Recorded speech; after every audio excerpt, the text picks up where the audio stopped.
ini sekitar pengalaman gue berada di negara orang gue. Jadi menaiki public bus ini, dari segi sense of pattern changes itu dapat dirasai ya.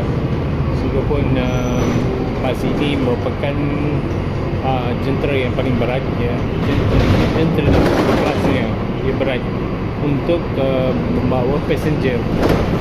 Ngapain dia cruising slow banget adalah tertulang pada driver supir bas ni, kerana dulu dapat rasai dari segi sense of pattern changes tu,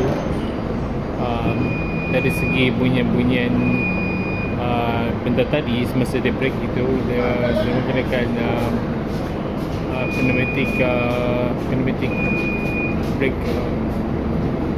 brake system. Jadi biasanya dia memerlukan satu tekanan bukan pneumatic kendali gitu, tapi dia menggunakan prinsipal prinsipal yang dinamakan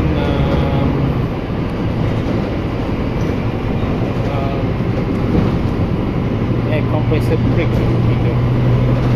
Dia enggak sama dengan perasaan driving mobil. Kerana mobil biasanya menggunakan hydraulic master brake pump, tapi untuk lepas dia agak berbeza.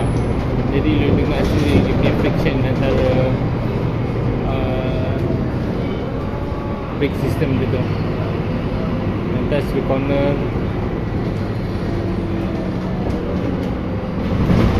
dapat rasai dia punya chassis dia gegar banget. Itu adalah perkara biasa kerana chassis yang benar-benarnya betul-betul di bawah, yang di atas ini merupakan kabinnya. Terima kasih.